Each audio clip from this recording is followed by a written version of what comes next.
And I think there's a snobbishness with reading books. They are a bit outdated. They're a little bit like playing the spoons and tap dancing and the theatre. They were good once, but things have moved on. The head's not quite on the right place. That's his little issue that he's got to work on for the moment. My apartment smells of rich mahogany. Look, I'm all for innovation, and I advocated putting a scrum half in the line out. It sounds great, but it's bollocks idea, really. We're back. Hello and welcome to Under the Sticks, a podcast brought to you by Pro14 Rugby, where we do attempt to deliver half-baked opinions served up as authoritative rugby analysis. My name is Andy McGeady. We're going out live on the Pro14 social channels. Sean Holley, how are you? Tanned. You are tanned. I am from the neck up. I've been playing lots of golf and painting fences, but it's still a little bit nippy in West Wales. You know, there's a bit of a breeze, but the sun's been glorious this last week or so, so a little bit tanned, but refreshed as well. And missing rugby, Andy, if I'm honest. I've done a little bit of Super Rugby, but the anticipation of what's to come, Rainbow Cup, this last couple of weeks has left a little bit of a void. So I'm delighted to be back. We're here just for you, Sean. That's how this works. Paul Williams, how are you? I am very well, thank you, Mr. McGeady. Getting my COVID jab tomorrow. Oh, hey. Back in the game. Excellent. If the lad has a Russian accent, just think about it. Yeah, just uranium straight in the side of my face. Just think about it. Don't call you Polonium Williams for nothing. We have super producer Adam Redmond in the background, as always. We've got some regulars coming in. How are you, Andy? How are you? I'm good. I've shifted a scientific estimate 23 tons of soil and rock around the back, which has been good for my arms because I have no arms. I have no guns. So it's been good exercise. That's how I've spent the last week of evenings. Ollie Hughes, I see haircuts seem to be a thing now. Yes. Not minus courtesy of people in my house. And I'm very thankful because it was getting very, very bad. Sean, look, you're looking neat. Mara DeMarco, welcome back, everyone. Harley Worthy, evening, gents. Michael Jenkins, welcome back. We are glad to be back. Michael Jenkins, Ollie Hughes, how are you? Brendan Gleeson. I really hope that's the real Brendan Gleeson. Let's see what we're doing tonight because we have been off for a few weeks. We needed a bit of recharge, a bit of rest. We're going to look back very quickly over the rugby that's the Leinster Munster Guinness PRO14 final. The Europe games that were mixed bag. I think we'll get to that. And we'll be talking about the Rainbow Cup, the fixtures to come, but mainly the law trials, because there seems to be a lot of interest in this, and we're going to be very open about this one. So get your comments in on what you think about the 20-minute red card, the goal line dropout, and the captain's challenge. Dwayne Peel, named Scarlets head coach, we'll talk about that. Paul Williams on what makes a good rugby ball. I haven't got the answers, but I did ask people who know. It's all right. And that's what we're going to do. So let's go straight in. Leinster played the final at the RDS against Munster. We did the watch along of the 2001 variety, which was great fun, I have to say. I really, really enjoyed that. And thank you, all the people who joined us for it. It was absolutely fantastic. But Munster turned up a lot better 20 years ago than they did. And that is the harsh and honest truth, Sean. Yeah, I was sort of in hope rather than sensibility in tipping Munster, but should have known better, shouldn't we? Well, in fairness, you've been consistent the whole season. Never bet against Munster has been your mantra. Yeah, I have. But it was in a little bit of hope. Leinster just so good, and what I was really pleased about, and we're going to talk about it, is how they backed it up in Europe, down in Exeter, but they just shut Munster out. I think Munster made something like 215 tackles in the game. They just dominated possession, really ground them down, Munster-like, if you like, and it was just great to see some of the younger players as well involved in that and playing well. It was just the epitome of Leinster's season in the Guinness Pro14, and they were out and out favourites and just dominated the game. At the end of the day, I know we always say this, but probably rightly so. They've been the best team all year in the competition and showed why in the final. So yeah, big hand up there for the boys in blue.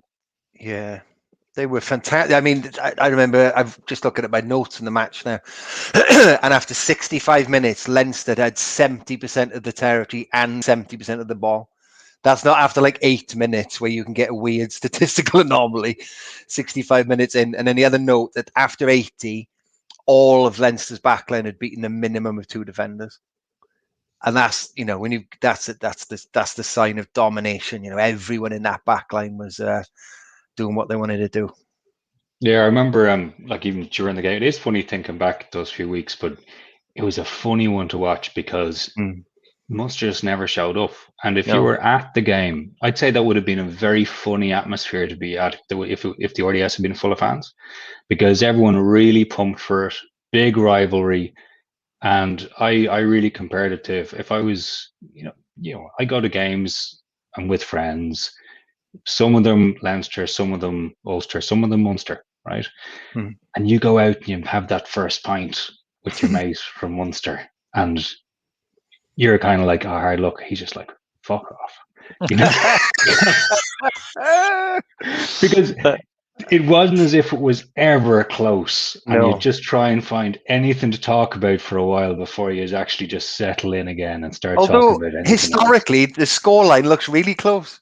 It does. It won't go 16-6. Oh, there must have been quite a tight final, and it wasn't at all. No, it was deceptive. But it's a shame. We got a good season, but the final, it was just a shame. But I think, Sean, you summed it up. If a team was going to come out on top, it was going to be Leinster this season. And with that, we move swiftly on to what they then did in Europe. So that performance over in Exeter was funny, but in a different way, because that opening that they had was shocking. It's as if they forgot how to defend, and then they came back with a performance for the ages. Unbelievable performance to come back. Yeah. And you know what? I was sort of, and my feelings on this. I was like, yes, I'm really supporting them, because it was one. It's the European champions, but it's the English champions, right? Yeah. And I do watch a lot of the English rugby, and I sometimes wonder what some of the people are talking about when they're commentating and pontificating about it. It's fair to say, Sean, that for anyone who's not a regular viewer, you think that the Premiership might be a little overrated in some quarters. I think it is. It is. In my opinion, it is. I watched Newcastle Bristol on the weekend, and all my mates are saying to me on my walk on the weekend, "Wow, Bristol were good, weren't they?" I'm going, Newcastle were awful. They could not catch and pass. So I mean, it made them. I was frustrated that Bristol didn't really blow them away. But anyway, go back to that. Exeter are perhaps, and Bristol, the difference in that league. They both play different styles, and they dominated. They're real good squads. And Exeter aren't an easy team to beat at Sandy Park. My goodness. And they didn't just beat them. The turnaround in points from going down. O'Flaherty, great couple of tries, and you're thinking, ooh. I think English fans and non-Guinness Pro14 watchers would probably think at that point, oh, Exeter are going to run away with this. I'm thinking, I know what's coming here. We know what's coming. You don't write these off. It's still 0-0 to Leinster, and they're going to get large parts of the game. They were just brilliant. Can I be very honest? You can say that the three of us knew it was coming. You were panicking. I opened the second can way ahead of schedule in that game. But can I tell you something now, right? Honestly, and I like a little tipple, right, on the rugby. When the second try went in, I went to my betting app and I bet on Leinster to win. Did you really? I did. I honestly did, because I was so confident in them, Yeah. And glad I did. That's good. Is that how you funded the tan? Yeah. But I've been over to Bora Bora for a couple of weeks on the winning. But you know, like you say, how often do you see a 14-point turnaround in elite rugby? Not often now. No, it's not. And especially not at quarter-final Europe level or Test rugby. It's just sad. Sean reminds people they can't be responsible. When the fun stops, stop.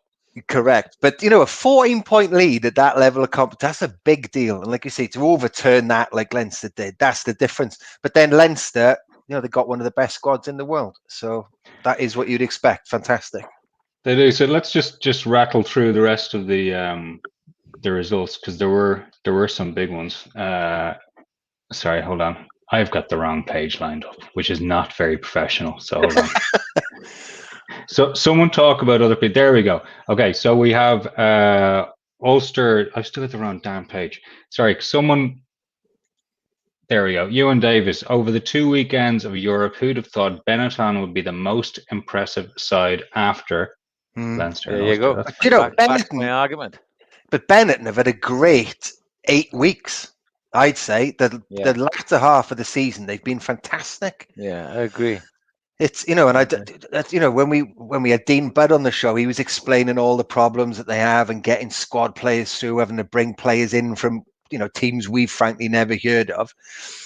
The turnaround from late, you know, sort of late winter into spring, it's been massive. Really impressed, and that's only going to get better. New coaching setup, you know, and with a bit of luck, they'll carry that on into the Rainbow. I tell you another thing about the Challenge Cup. We got three Welsh sides would be kicking themselves. Yeah. You know, the Ospreys got in a position against an average Newcastle team, threw it away, right? Got on the wrong side of the ref. The Blues were up in the game against 14 men and blew it, threw it away. The Dragons were 17-3 up. Yeah. You know, against Northampton, and threw it away. And you look at the semi-final lineup of the Challenge Cup now, you've got Leicester, excuse me, Leicester and Bath and Montpellier are average. So I mean, those Welsh sides would be kicking themselves. They didn't put those results away. Do you know? And it's just one more little point on the Welsh thing there. I don't want to dwell on it, but I meant to ask you this when it was happening. Do you think that's anything to do with how shallow the squad depth was, Sean, and the bench? So towards the end of those games, the Welsh sides were a bit weaker, or, you know me, I like a quantifiable black and white answer. Maybe, mate, maybe as well. Just the magnitude of the games and the coming back of players from Six Nations. I know a lot of the teams had that, but yeah, probably for the reason you say, does affect those Welsh teams a little bit more. Certainly in the Scarlets game. I mean, you look at the Scarlets team on paper against Sale Sharks, and you think, fancy them, yeah, at home. Yeah. 50 points. Got lamped. Excuse me. And then the following week, La Rochelle put Sale Sharks to the sword. So it's been a difficult time. But I think the Welsh side will come back strong in the old RC coming up now. Ewan Davis is throwing heat here. Please mention Bruno and Zebre too. No one expected them to push. That's back. right. So we'll come back to Zebre later on in the show, in the awards section. Bruno's been fantastic. He's making line breaks for fun. I've been putting him in my Holley's Heroes Team of the Week a couple of times, right? And I get messages saying, why are you putting a zebra guy in there? Or who's this? Well, that comes from people who don't watch. That's right. Guinness PRO14 when Zebra play, and watch this guy. He's an offload master. Yeah, he is. So we're looking forward. We're looking. Oh, here we go. Calex, so proud of Benetton, even with 7 front rowers injured, so got destroyed in the scrum. We managed to put in a great game versus Montpellier. I truly believe we could have won if it wasn't for that. Yeah, Calex. Yeah, I agree with all that. Yeah, no, it's good. So we have semi-finals to look forward to, but not for a little while. So we're not going to go to town on those yet. But it was interesting to see Leinster get to play all of France. Before we go, Ulster. Ulster's win away, that was good. We don't talk enough about Ulster on this show. We have been pulled up in it before. We don't have an Ulster voice here, but they got behind as well, didn't they? Yeah.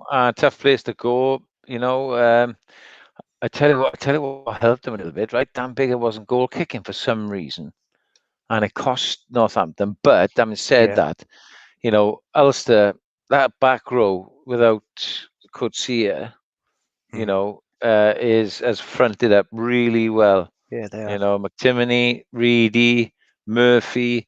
You know, the second rows have toiled away, haven't they? Treadwell. Yeah, Treadwell's class. I love Treadwell. Yeah, the front rowers have gone. Fair play. So I love McCloskey. Yeah. I think going to Welford Road in the semi-final won't fear that whatsoever, particularly off the back of that win. And I'm putting my neck on the block. I'm tipping Ulster to win the Challenge Cup. It could well do. You heard it here first. Holley's gamble responsibly corner. Gamble responsibly on Ulster. Hollyworthy just put me up. The bigger had a groin niggle. You're right. He didn't. But then last week, I tell you what, he made up for it last week. Yeah. So, his name was better with a niggle. We wait to the first weekend of May for those games, so we'll see how all this goes. In the meantime, the Rainbow Cup is finally arriving. I'm going to zip through the fixtures, and then we're going to talk about why the rugby will look a little different this weekend than it has done for the rest of the season, and it has caused a little bit of talky, so we're going to talk about that. So Rainbow Cup round 1, Friday 23rd, the Stormers against the Sharks, Ulster Connacht, Edinburgh Zebre. Saturday, Benetton versus Glasgow, the Bulls against the Emirates Lions, Ospreys versus the Cardiff, they're still the Blues, Leinster versus Munster, and then on Sunday we have Dragons versus Scarlets.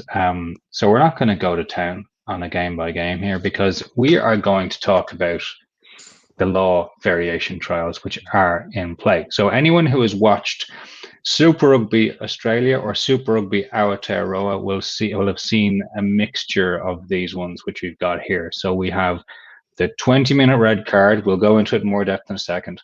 We've got the captain's challenge, and we've got the goal line dropouts. There's the graphics behind. So really simple run through. 20-minute red card. It means that the offending player is removed of the field for 20 minutes. They cannot come back. But after the 20 minutes have gone, their team can replace that player with another of their substitutes. Okay, so that's the simple version, we'll go on. Captain's challenge. There's a few little niggles in here which we'll get into, but broadly speaking, each team can have one captain's challenge in the match. They can be used for a try scoring incident, a foul play incident, or to challenge any refereeing whistled decision in the last 5 minutes. How cool is that? How cool is that? It's causing issues, though. If I could have a retrospective captain's challenge in the last 5 minutes of games, teams I was coaching, I tell you, I'd be coaching the Lions this year. The goal line dropout for held up over the line, knock-ons that are in goal, or when the ball is grounded by a defending player after a kick through. The defending team takes a dropout from anywhere on the goal line, and it must go 5 meters. That's important. They could have done the 50-22. That was up. We were told that was under consideration, but given that Europe's still going on, they consider that a bigger fundamental change to the game and messing with people said. So, gentlemen, there's been a bit of fuss since they announced this. What do you want to do first? We do the goal line dropout first?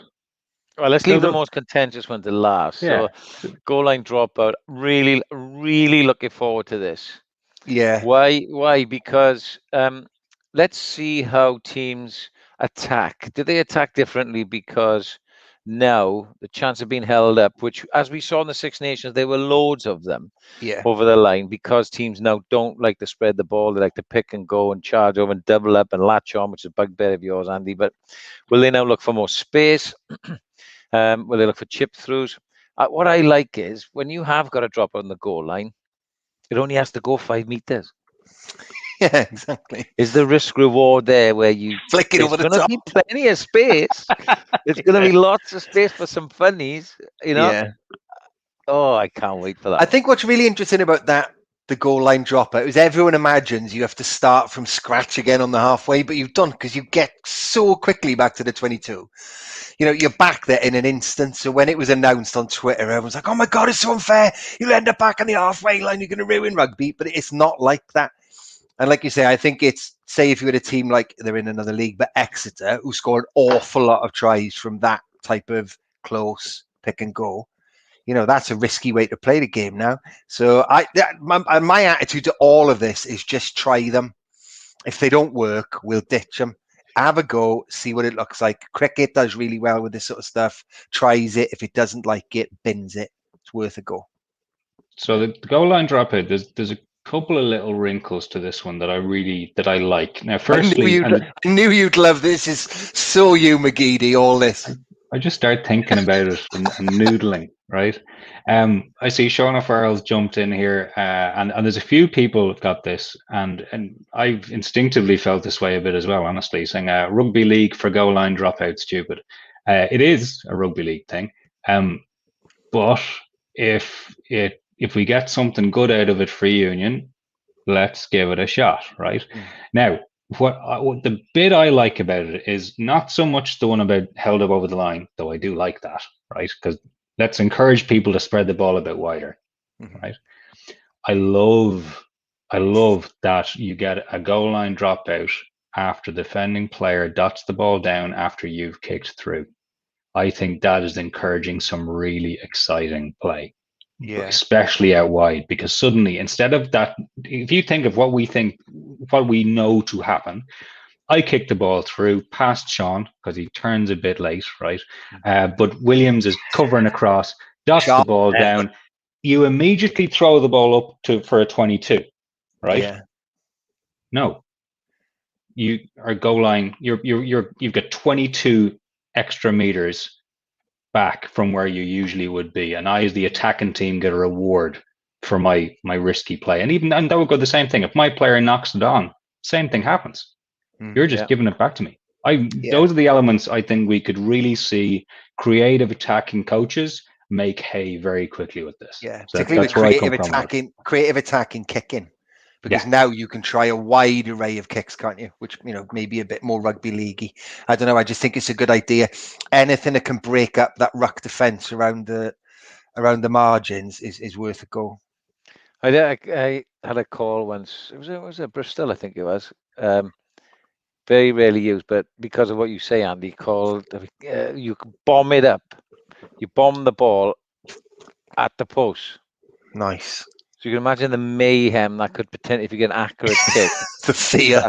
And do you know what we called it? Tsunami. Oh, really? What a name for a call. So the crossfield kick into in goal now would be used rugby league style, I suppose. But the little kicks from 9 are going to be difficult to defend. I don't know. I like you say. Let's have a look. Look. Something will come of them. But you know, the other thing that it opens up, which is something I'm always banging on about, and I was hoping it would become a thing about 2 seasons ago, but it didn't, is forwards kicking. Because you never see forwards kicking the ball, right? But there's a reason for that. No, I know, but if you've got a skill, say if you've got Dane Coles, right? He can kick he's a wonderful player. Now all of a sudden you've got him in a little pod, he puts one through. You know, you get rewarded for the risk. There's a lot. Yeah. In my experience, Paul, the danger of giving a forward license to kick usually means that all of them think they can kick. You know, and it's the last thing. But if there's somebody who's got the kicking skills, and no doubt there is. Yes. You know, Hollyworthy mentioned Seb Davis there. You know, he's chiseled one through. But yeah, hey, don't forget Zinzan Brook dropped goals for the All Blacks. Yeah, and John Lewis. John Eales he was a goal kicker, John Eales, He was. Yeah. I'm frozen, so this is my ventriloquist impression. But we'll just nice. keep rolling while I fix that in the background.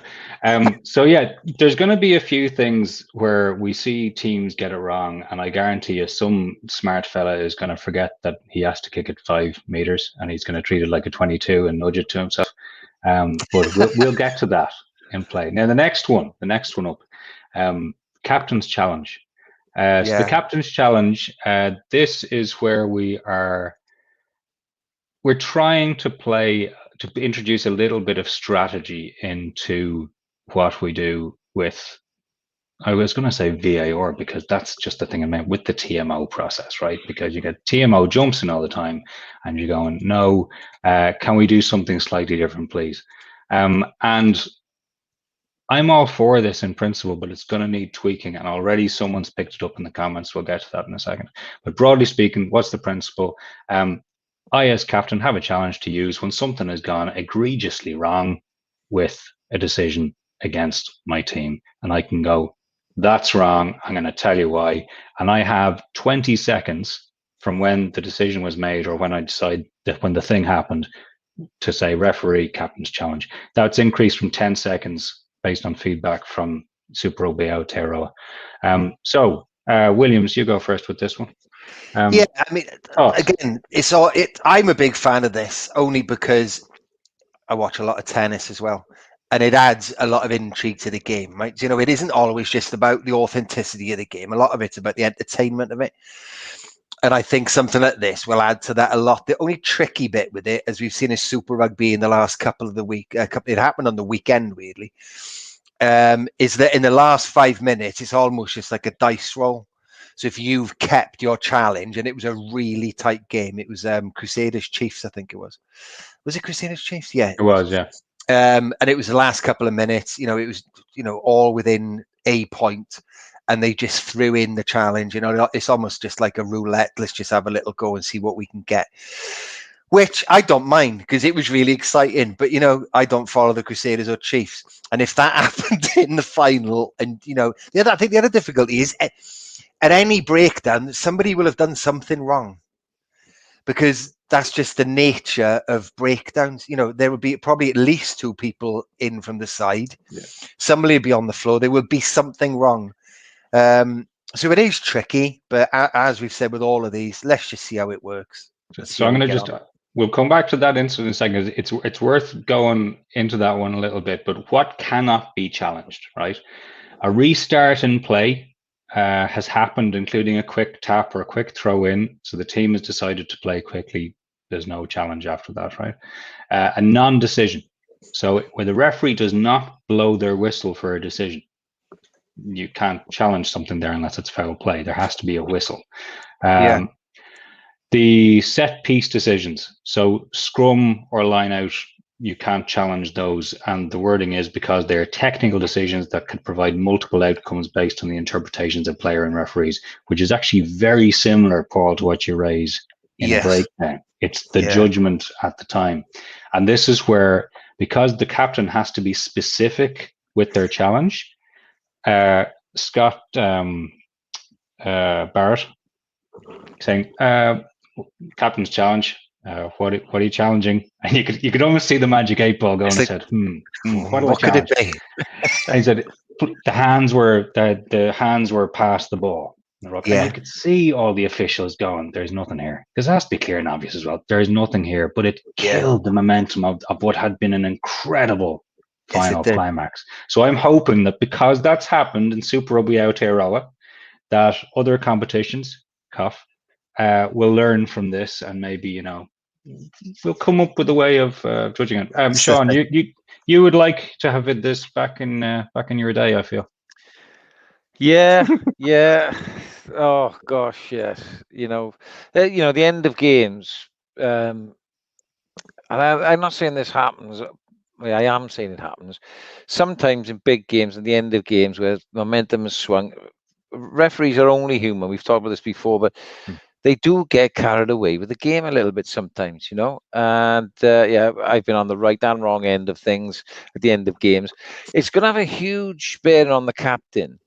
So there's going to be some clever captains out there, and there's going to be Scott Barrett who, just did it for the sake of doing it. But here, I think that was if you've got no chance of winning versus some chance of winning. Yeah, go. I know. Roll the dice. But you imagine now there's 10 minutes to go. In the back of your mind, there's a score in it. I know someone like Alan Wynne will be thinking about that last 5 minutes. And it could be something as very simple in the last 3-4 minutes where it's towards the center of the field, or they come in towards the 22, just to get the ball back to clear the line, clear downfield, to just eat into the last. My feelings on the clock. Just eat into the clock for a minute or two. There's a lot of nuances to it, and I would have loved to have been part of this as a coach with my captain and leadership group to discuss scenarios on how they could play out. Because the guys are going to be tired at the end, and yet have to make big calls. Do you make a call early on? It's a bit like the old cricket one, isn't it? Do you use one of your goals early on, unless you're really 100%? You think it's clear and obvious, but what's the chances of getting this one? Does have a massive bearing on the game, and then we run out because we only allowed one, aren't we? You retain it, so that's an important one. You have one challenge, and once you've lost it, it's gone. It's gone. But if you have a successful challenge, you keep it, right? Yeah. So that there is, great. it is good. Now there is one thing we don't want to see is it should remain the decision of the captain, not flagged in from the sideline.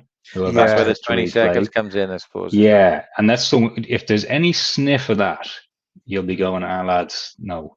Can't be doing that. Get Shane Williams running the water because he can get him straight on. Yeah, it's a good one. But it's going to be there's a few little there's always wrinkles with these ones as well, though.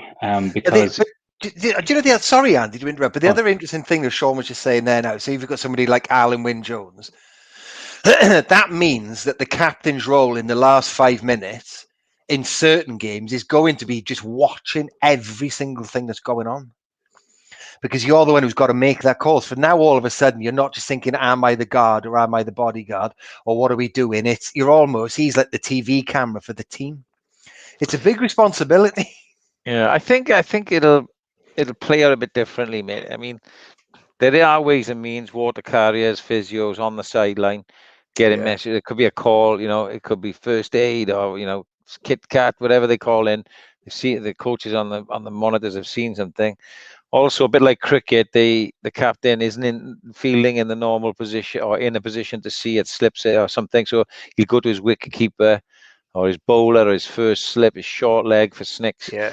It might be that he'll rely on a couple of people. So if Alan Wynne had, say, George North on the wing, Alan Wynne has got his head down in a ruck and something happens out wide in the next phase of play. Is he gonna trust George North, who says to him, "Al, there was something there"?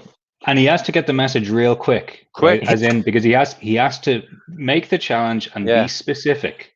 So can you imagine, right? And then it's hypothetical. George North says, "Al, definitely, that's a," and Al's got 20 seconds from the stoppage to then go, do I believe George North? Do I trust him? Is it a big enough call? What's the time on the clock? I know. And the refs go in, 10 to go. This is my only chance. Okay, we'll go upstairs. And then it's wrong. That's great, isn't it? Yeah. That's why I love it. See, it's entertainment. See, that's what I think it brings. I think that rugby needs a bit of that. So, Ollie Hughes, I just feel like it means that the referees could be less inclined to let the captains talk if they've already lost it. So they've already lost a challenge. This is a big one for me. I think Harley Worthy mentioned earlier in the feed, but this will stop, I hope, players nagging referees. Certainly when the challenge is gone, they've got no right then to challenge anything on the line or foul play, this, that, and the other. So just shut up and get on with it, And that's this is where our game has differed from other sports in the past, but it has been creeping in. Likewise, we saw some diving going on in the Six Nations. Well, let's hope that doesn't come in. Trying to get people carded or whatever. So this hopefully will reduce the pestering of the referee. Yeah, there's some. I'm looking forward to the first time where a referee actually gives a penalty to a team, and that team challenges it because they say that should be a card. Yeah, that would be an interesting one for me. Like if it was a key player, a key opposition player, and they reckon that they're looking at the replay, same as the ref, right? So they actually have more time to decide. And the guy goes, how the hell did you talk yourself down from red card to penalty? You balls the framework. I hadn't And even then you've thought got of a that. your really smart captain goes, sorry, you missed step 3 there. Can't That could do be that. a red. Challenge. Yeah, something like that. I'd love to see a real funny there. But then there are some funnies around, like a knock on. Oh, sorry, hold on. Fiona's go away, laddie. I think this might help with the whole, well, it's the ref's fault we lost the game, as now we have a challenge. Yeah, Yeah, that's defo. true. Because then, if it's an important decision, it gets reversed. Yeah. It's good. I'm all for this. I like it. Look, there's going to be a load of really interesting things. There's going to be funnies, like, for example, Paul goes into the tackle. Sean does a very bold thing, right? And I challenge because I know the bold thing happened. But then when the referee looks at it, say, actually, yeah, we'll uphold your challenge, but Williams did something even worse that we never saw the first time up. And we're giving the penalty against him first. Yeah. Off he goes. So, and that's all up here. I love it. We will see. Okay, that's the easy ones out of the way. Yeah, this That's is the the easy one. ones. The 20-minute red card has caused a little bit of fuss. So, as Adam's shot up here, red card replacements, yay or nay. We've had a lot of chat here. Not all of it positive. Harley Worthy, 20-minute red card is naff, but I'm all for the captain's challenge and the goal line dropouts. Yeah. Fiona's Galway, laddie, loved the captain challenge and drop kick, but even as a Connacht fan, with all of our red cards, I hate the red card law. All right, Ollie Hughes. Red card one does seem stupid, but the goal line drop it would be interesting to encourage running from deep, and the captain's challenge is a bit, yeah, he's hitting all the ones there. Shauna Farrell. Captain's challenge is a good one. The 20-minute red card is stupid, and the goal line dropout, I think, of rugby league's not a fan of it. Yeah, there's a good few people who aren't a huge fan of this. I have a number of different thoughts, but Sean Holley, let's go to Sean first, right? Sean, 20-minute red card. We have talked about versions of this before. People have called it the orange card, whatever. What do you reckon? I'm not sure. I'll have to see this played out because my gut instinct is saying, no, a red is a red, and we know what red cards are meant to be given for. So they're a red for a reason. You get off. It's usually it's foul play, isn't it? So what right then does that team have after 20 minutes or whatever to go back to a full complement? So that's the issue. However, we are seeing red cards being brandished now a lot more frequently. All right. So, and some of them are maybe a bit harsh, questionable. So let's just see how it pans out. I'm interested to see. My gut instinct is saying a red card's a red card. You could go the other way. Like I said, if this ever happened, if you remember in the early stages of our podcast, I said I'd be sending assassins out there to get a red card. Imagine Cheslin Colby, you're playing it right. Go out, get Cheslin Colby off, get yourself sent off, boys. We'll batten down the hatches for 20 minutes because we'll send somebody else back on. Yeah, I don't think coaches would do that, but it came to my mind, didn't it? Yeah, in about 2 seconds, the first time it was mentioned. So I don't know. The thing is, red cards now aren't what red cards were. So red cards used to just be almost, for in a rugby context, sort of ultra violence, didn't they? So ridiculous high shot, gouging, biting, stamping on someone's face. That they were the 4 main targets, I'd say, of red cards. So the role of the red card has changed now. And I imagine this ruling is all to do with a step towards an orange card. Yeah. I imagine if they could have brought in an orange card now and just done it, but it's just too big a thing to bring in one go. So my feeling is they're probably going to use this tweak, get some data in, see how it affects elite rugby at the top level, and then move towards an orange. Because I do think orange needs a red. Rugby needs an orange card now. Red should be for ultra dangerous, which high tackles still could be, which they should probably still be. But then if there's something that's marginal, then it can be the 20-minute thing. So I imagine it's a middle ground. So Graham O'Neill's comment here. Dangerous tackles, which we are trying to eliminate, will now be back acceptable as a new player comes on 20 minutes later. Player safety going backwards. So this comment sums up a lot of feeling about some of this, because why are we seeing a lot more red cards? It isn't because players are suddenly tackling high. It's because we've recognized through research that in the tackle, to protect mostly the tackler as opposed to the player getting tackled, we need to encourage them to go lower. If they don't go lower, what's the most effective tool to change player behavior? They've decided it is red cards. Now, there's also increased in sanctions that go along with that red card because you get an automatic citing, etc., etc. But that's the red card. Now, there's one thing I want to bring up here, which is that a red card in the 20th minute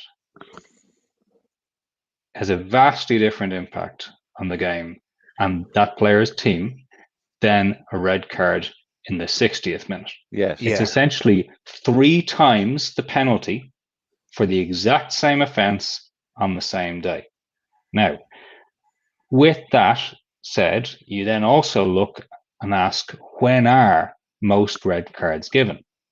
In the second half. Yeah. Right? Could this change result in an increase in red cards for those kind of incidents? Because referees, and we've said they're human, they might actually be more likely to give a red in the first half because they know they will be, it's the same consequence. It's 20 minutes. You know, this doesn't count for someone going out to take out a player, right? Anything that's like egregious foul play, I actually agree with you, Paul. I think that if, let's say we should wave magic wand, 20-minute red card, we'd need a super red for something which is like murder on the field.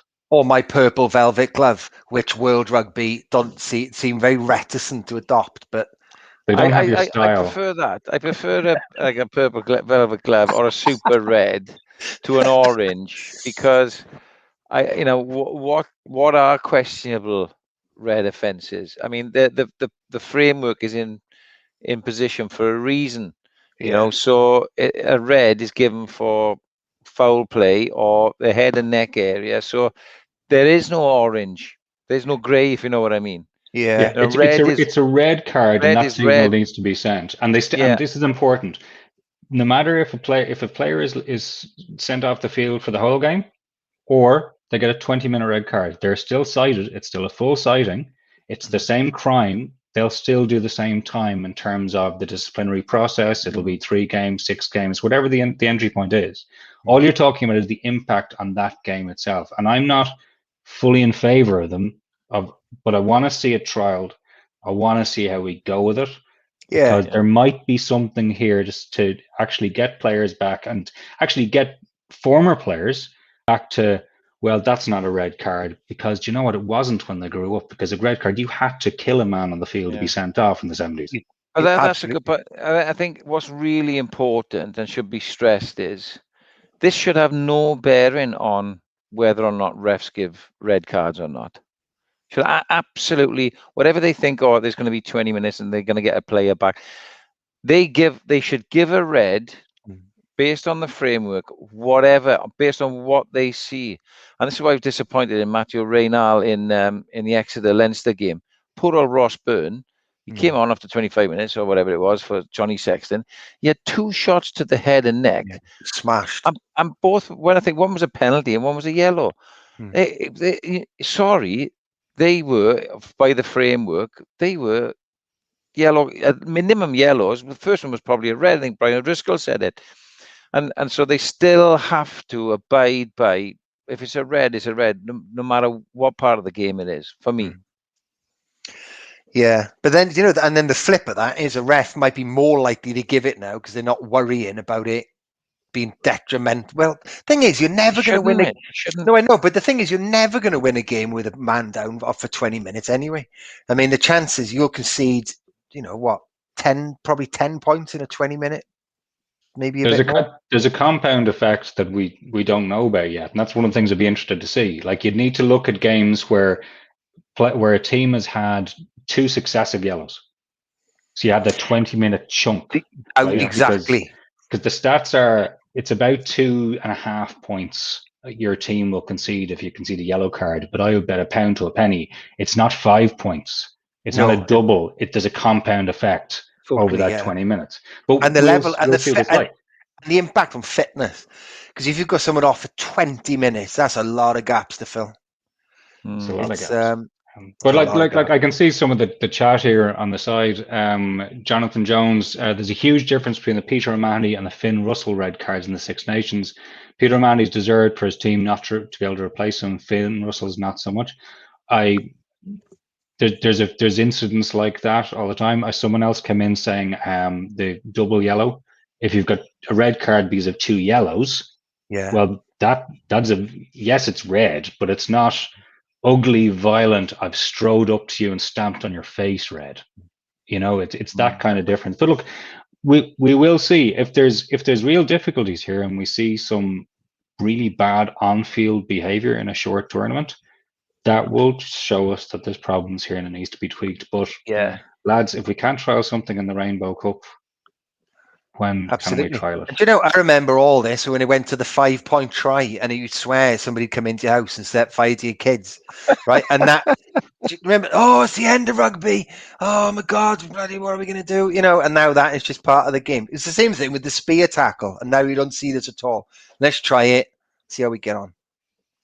Yeah, it is. We've seen the spear tackle. We've seen the challenge in the air. What we really saw then was a huge clampdown. And as we had real world incidents, they actually adjusted their refereeing of those bit by bit through the years.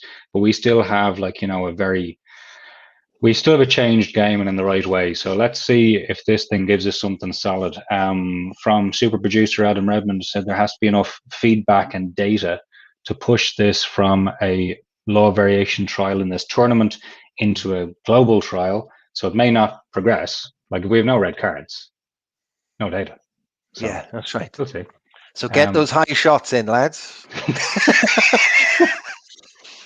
Can we have 10 minutes every 10 minutes throughout the competition? I want to see at least one red card per 10-minute zone. Yeah, we'll see how it goes. So that is going to be interesting. I'm all in on all those 3, purely not because I want to see them in the game, but I am interested in seeing us trial things to try and make the game better. But I tell you whose wages need to go up is the 4th official on the sideline.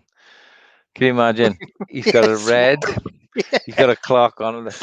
Then there's a yellow from the other team. All right, he's back in 10. He's back in 20 minutes. Then a sub comes on. Right? Yeah, he can't come back on. He can come back on. And especially if it's a tight head or something like that, and then it'll be a technical player. Oh, God. And I'm looking for the FAQs here. I'm fairly sure, correct me if I'm wrong, producer in the background, that in the last 5 minutes, it's the TMO's call. So if there's a whistle decision that's wrong, it's not the referees as the ultimate say. I think it's the TMO in the last 5 minutes. Am I right? No, the ref has the final call. I think the TMO has to. I think the ref always gets the final call, doesn't he? No, I've got it. Okay, FAQ 16. Who makes the decision once it goes to the TMO? The referee team, ref, assistant referees, and TMO will make the decision if it is for scenario 1 and 2. That's not this bit. If it's for a whistle decision in the last 5 minutes, this will be decided solely by the TMO. Give those men and women a raise. Oh, is that right? This is an interesting. I scanned it when I was looking through the fine print. Top work. That's what you do. That's proper McGeady in that is. That's brilliant. The hooded claw. Here we go. Gareth Williams, Peter O'Mahony, red, Ferguson, orange. Who knows? But we'll find out. Andy does his homework. Really does. Yes, he does. Well, I had to make up for having the wrong page open earlier on with the wrong set of results from the wrong year, which was shocking. Let's see. Right, we're going on. We spent a good bit of time on that, but it was worth dipping into. Let's go on. There's a new coaching appointment in the Guinness PRO14. Sean Holley, do you want to tell us who it is? Yeah, it is. Well, there's been a bit of a hullabaloo about this one because Dwayne Peel, the attack coach at Ulster, was announced as the new attack coach or head coach for the Cardiff Blues. 3-year deal, and didn't hear anything more for weeks and weeks until the Ferret came up with some investigation that the Scarlets had been in for him and scuppered the move. So what's going on behind the scenes, only those two clubs will know. However, they've reached whether it's amicable or not, I don't know, a decision that Dwayne Peel, having had an approach from the Scarlets, has the desire to go back to his homeland, and now will go to the Scarlets as head coach, I think it is. And as a result, today, the announcement from the Cardiff Blues was that Matt Sherratt, the former Bristol, Cardiff Blues under Danny Wilson, Ospreys, and now Worcester attack coach, who did a stint with Wales as well, don't forget, will be going back to Cardiff. So as the attack coach to team up with Dai Young. So that's the news. That's just a completely normal rugby transaction. In Wales, it is quite straightforward. It's it all got tricky when John Mulvihill left, didn't he? And then Dai Young was coming in, and then you wonder whether it was little bits of that getting mixed up. It all sort of happened at the same time. Yeah. I mean, I can understand Dwayne. You know, in signing for Cardiff, he probably at that stage didn't think the Scarlets was an option. Had the two been presented to him at that time, I'm pretty sure Dwayne would have chosen the Scarlets to go back home and coach his home team. Just muddied by the fact now that, you know, whatever contract was signed or not signed, and agents get involved, and Dai Young comes in. You know, I think in the end, it's a nice resolution. I think Dwayne goes to the Scarlets. Matt comes back. You know, I had Matt in my coaching team at Bristol. He's excellent, and goes to the Blues. Nice fits, and let's get on with it. I love Ollie Hughes' comment. I do love how subtly passive-aggressive Cardiff are being about it.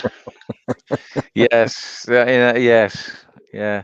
In other words, they probably received some compensation. Yeah, 50 grand. Let's move on. Yeah, we all move on. It's a COVID year, lads. It's grand. Give me some money. Exactly. We never did the Pro 14 awards. We should do that. Because we did talk about Sebri earlier on, and how no one, like, they did a sneaky good season. Oh, hold on, before we get to that, Harley Worthy, any idea what's happened to Glenn Delaney? Seem as though Peel has been announced as head coach, right, Sean?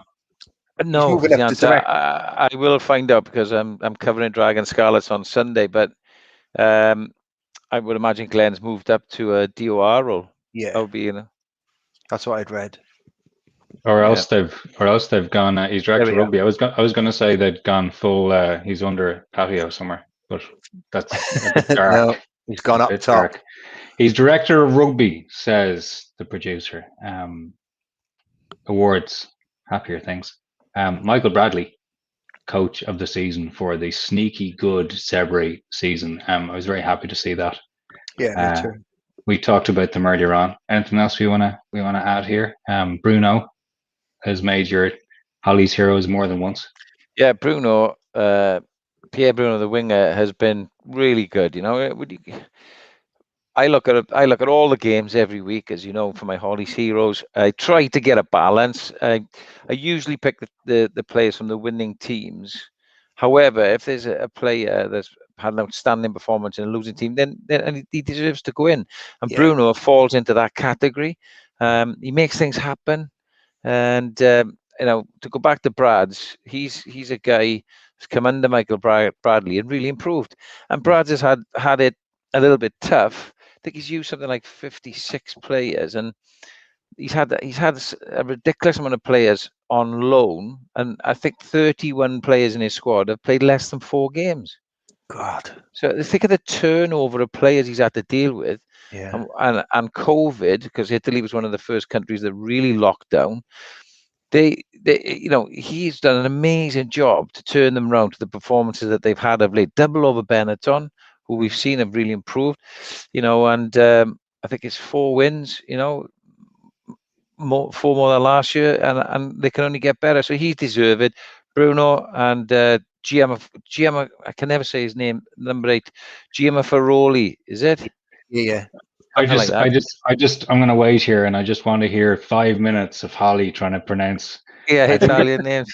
Tricky names. Yeah, and that's super producer reminds me, because I did a piece for Guinness PRO14 on this, that there's no higher accolade, is there, than when No, your that's right. peers vote you, and if the coaches have voted for him, because they know what he has to do, they know what he's going through week in, week out.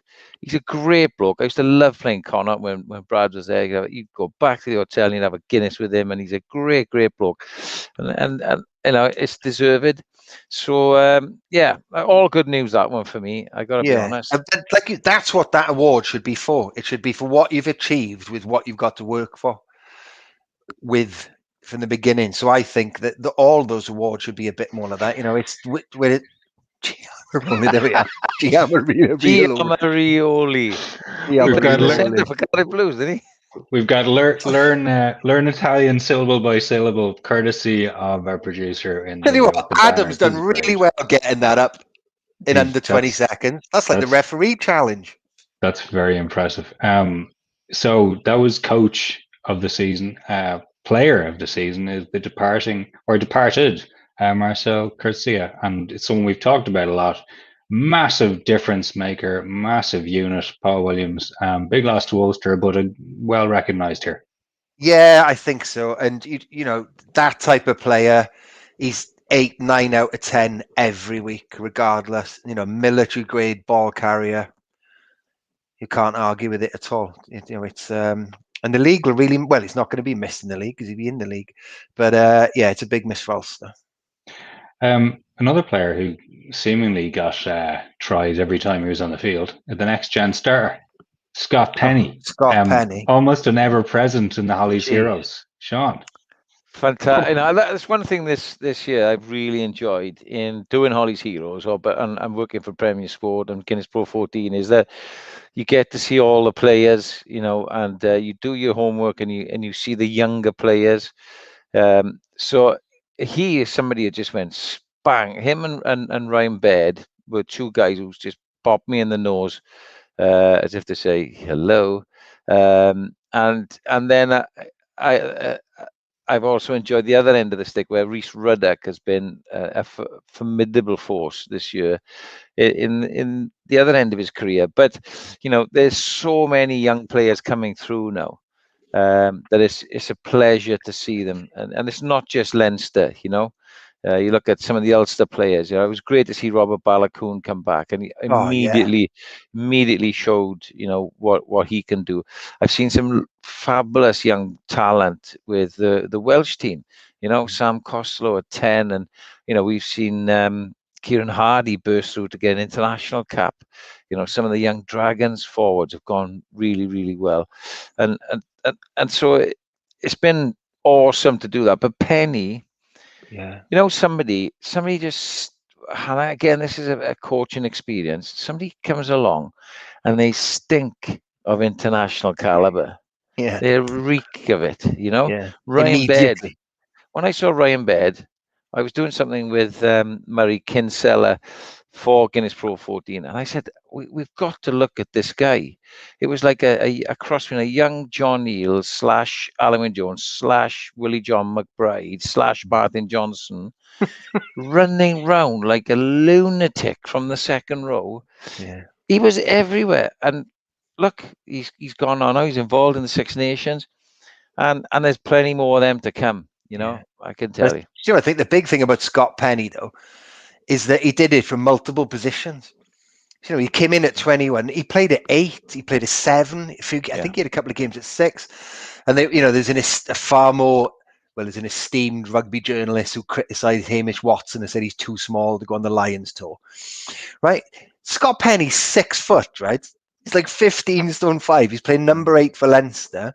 He's running through walls. Yeah. He's like that boy Simmons from Exeter. He's powerful and quick, lower to the ground. Exactly. The boy Ben Earl, is it, who's come from Saracens to Bristol? Earl, yeah, absolutely. Those sort of type of players, like. And Josh Navidi is a similar sort of dap, isn't he? They could play 6, 7, 8.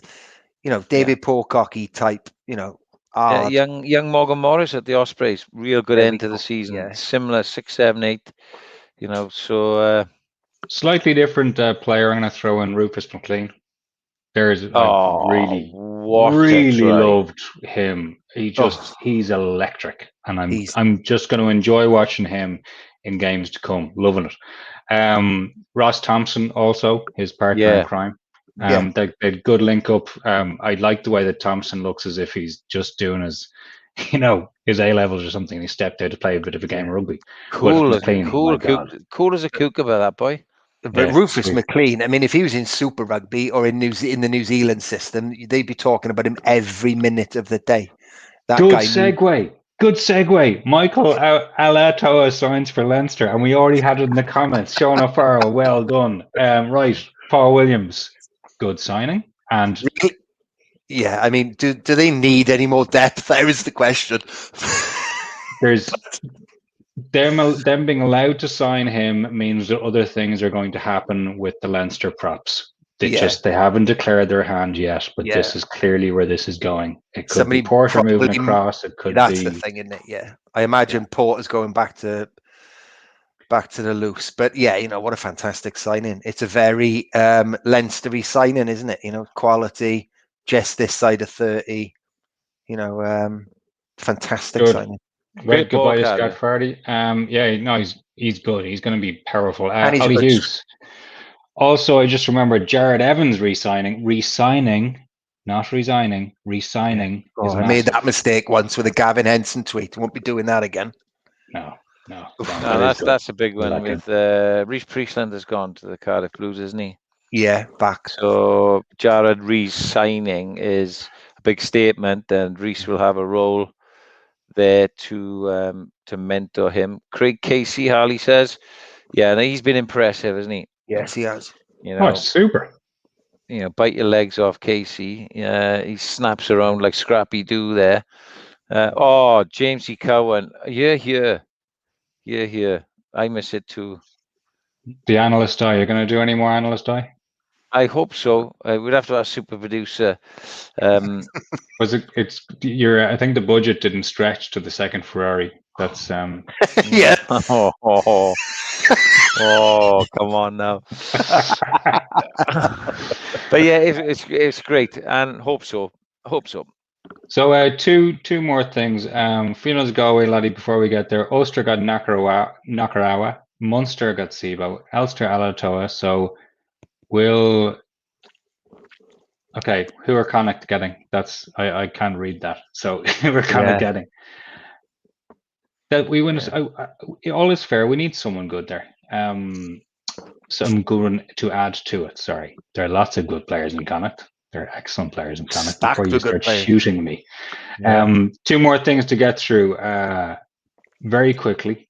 There's an interesting proposal put forward by Leinster Rugby last week, where they would have a game with 2,000 fans attending in pairs, where everyone is tested on the day with a rapid antigen test. So if you're not contagious, come on in. And they're trying to do that from, basically, well, it would be good to get fans back.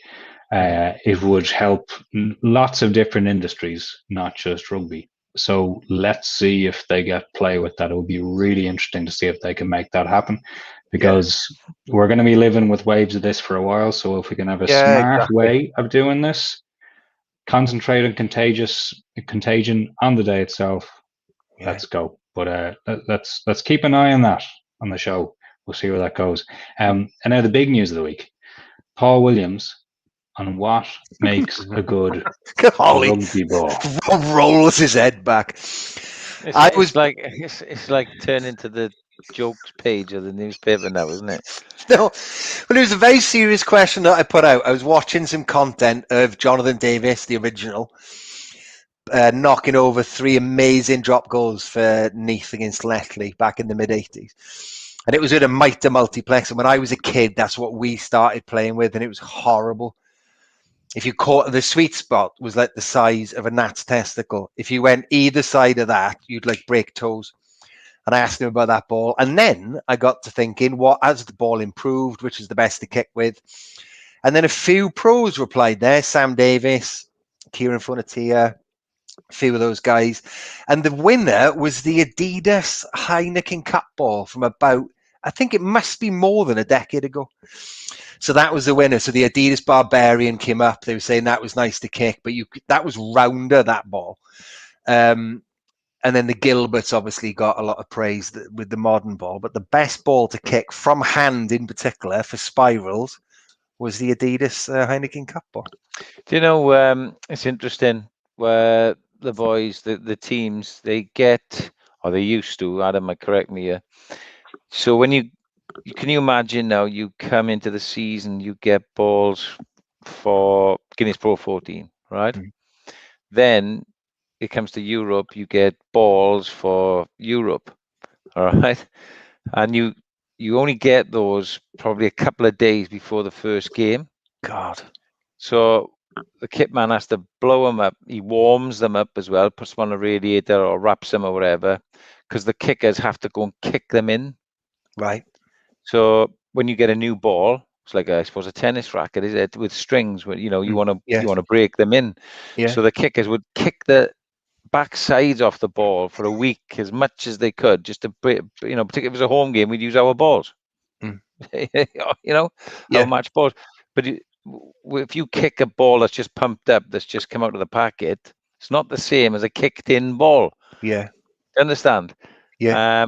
And you'd have to do that several times a season, particularly when there used to be an Anglo-Welsh Cup, and then there was a back to Europe, and you get new balls again, and back to the Guinness PRO14. So that's quite an interesting fact, and that's why the boys will have messaged you to highlight that. And I think those Gilbert ones, and certainly the Adidas European ones, were more susceptible to get a little bit more roundy. You know what I mean? Yes, absolutely. Yeah. But you think in the 80s, in the Six Nations, the French used to use a different ball to the other nations. Yeah.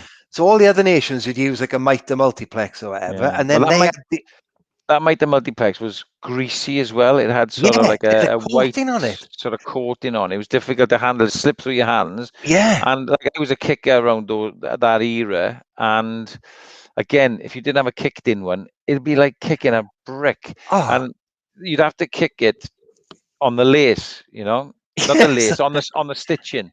Yeah. So on the stitching is the best place to kick it, to get a true sort of connection. Otherwise, you kick it on the fat panel and it goes like a snowflake. You don't want that. You want to kick an end over end, didn't you, off the floor?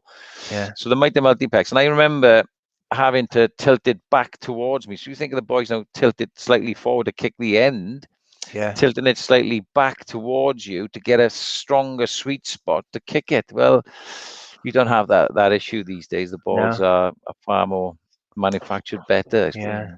So I nerded out. I love stuff like that. There's certain things when I think about rugby balls, and I'm always fascinated by kickers, because they will know that they like a certain ball, they actually don't like another brand of ball. This is going back, it's further than I thought. 2002, because I found the quote I was looking for. It was Andrew Mertens. There was the yellow Adidas ball. Yeah, the fluorescent ball. And they hated it. I mean, he said, this is from a Jerry Thornley piece, Irish Times, from 17 years ago. The white ball we used in the NPC last year wasn't too bad. They kept telling us the white and the yellow balls are the same, but they're not, said Mertens. But they're not. I'm not using that as an excuse, but the ball's a pig.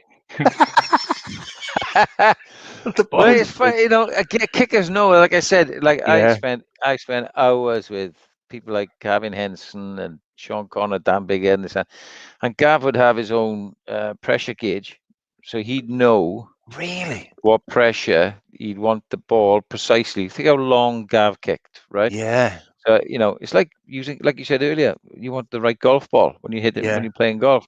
Yeah. Can you imagine in those days knowing this? When you know this, the shithousery that would go on if you had home balls on the actual pressure of the balls.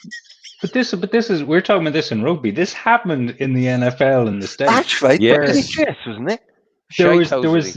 there was like there's different versions of it, but then originally you had because you're talking about kicking in balls, they do the same thing, except they didn't just go out and they'd have the kickers practice with them. They used to put them in washing machines, in tumble dryers, and just put them on a cycle to beat the living lard out of them. Yeah. And then they'd have certain balls that were like where you kick with that ball. You know, that ball is our kicking ball. Get that onto the field.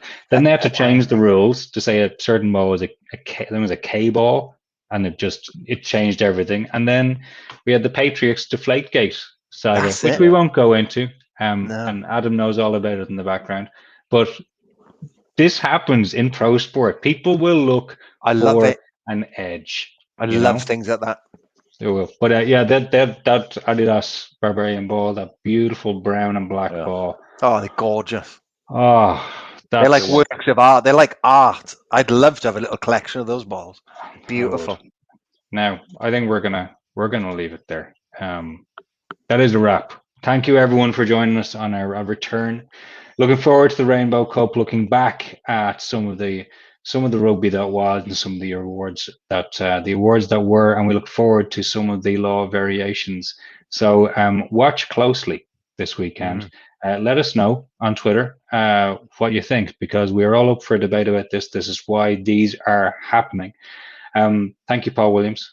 Thank you, Sean Holley. Thank you, Adam Redmond, pulling the strings in the background. Thank you to all of you. That was Under the Sticks, brought to you by PRO14 Rugby. My name's Andy McGeady. Thanks for listening. We'll talk to you soon. They call me cheetah, cheetah, cheetah. Ooh, cheetah, cheetah, cheetah, cheetah. I love my cheetah, cheetah, cheetah. I love